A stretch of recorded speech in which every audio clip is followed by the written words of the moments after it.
Sa kaugnay na balita, makakausap natin ngayon si PNP Spokesman Chief Superintendent Generoso Serbo. Magandang tanghali po, General Serbo. Sandro Hermoso po ito. Magandang tanghali po at sa ating mga taga-subaybay. Opo, ano po ang status na inilunsad ninyong Oplan Katok o ang pagtungo sa mga bahay ng gun owners na hindi pa nagpaparenew ng kanilang mga lisensya? Yes, as a backgrounder, di ba, meron tayong more than 500,000, 500,000 na mga kababayan natin na may baril na lisensyado dati na hindi nagpa-renew.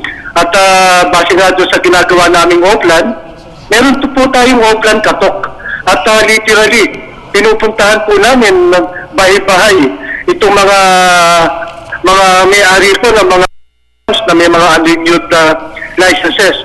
I do not have the exact figure at this time, pero maganda naman yung nagiging resulta at in the hundreds of thousands naman ay nag-i-hit sa aming panawagan at nagpaparenew na po ng kanilang mga lisensya. Opo, meron naman pong mga ilang grupo ng mga gun owners na tila umaalma sa nakatakdang pagpapatupad ng total gun ban. Ano pong reaksyon ng pulisya dito?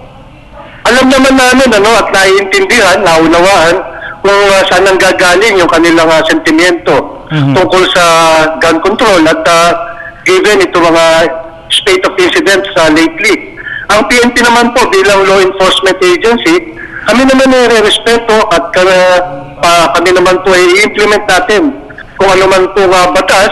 Ang sa palagay po natin based on the collective wisdom ng ating mga legislators ay naangkop para sa bayan po natin. Opo. Sir, sunod-sunod po ang mga insidente ng pamamaril na ikinasawi ng ilang katao, particular na rin po itong katatakan Cavite at kahapon naman po sa Quezon. Ano pa po ang mga iba pang hakbangin ng PNP kaugnay sa pagpapaigting ng kampanya laban sa mga loose firearms? Yes, this will strengthen our resolve na talagang implement further ng mas agresibo. Unang-una yung kampanya po natin against loose firearms. Bilang backgrounder, for 2012, we have accounted or we have seized 6,643 loose firearms. And for this year, inaasahan namin magiging malakas, mas matindi ito, given the upcoming elections. At magiging agresibo din kami para sa paghahabol doon sa mga kababayan natin na hindi nagpa-renew ng lisensya. And further, kami po ay magiging stricto as directed by the Chief PNP, General Purisima. Ang ating FPO ay magiging talagang very thorough sa pag-study o pagpo-process ng mga nag-a-apply po ng firearms license. Ano po ba yung mga parusang nakahanda para dito sa mga tao meron pong sinasabing mga loose firearms naman po, aside from confiscation of their firearms? Ano pa po yung mga added na consequences po? Ang naghahawak po ng loose firearms ay pwede pong patawan natin ng illegal possession of firearms.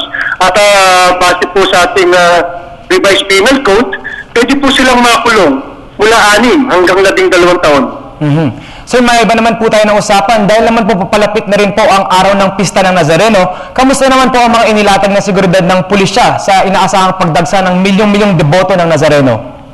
Yes, even nung isang linggo pa, ang ating PNP sa pamumuno ni ang NCRPO na pinangungunahan ng ating regional director, nakikipagpulong na po sa ating mga concerned stakeholders, ang ating simbahan, yung local government unit po natin sa Maynila, MMDA, and other groups na sa ganun maitaos po maayos at walang gulo yung the feast of the Black Nazarene. Sa pagkakaalam ko po, mag-deploy po ang ating PNP ron, ang NCRPO, ng mahigit 3,000 pulis para masiguro yung security. At ang alam ko rin po, on the part of our barangay officials, the force multipliers, mag-deploy din po sila ng mga ganong number din, plus the more than 1,000 security complement from MMDA. So with that number, palagay ko nasisiguro natin na magiging maayos at tahimik ang ating pagdaraos po ng pista ng itim na Nazareno. Okay, maraming salamat po sa inyong pagpapaunlak sa amin dito sa News at 1 PNP Spokesman Generoso Serbo. Maraming salamat din po at magandang hapon po.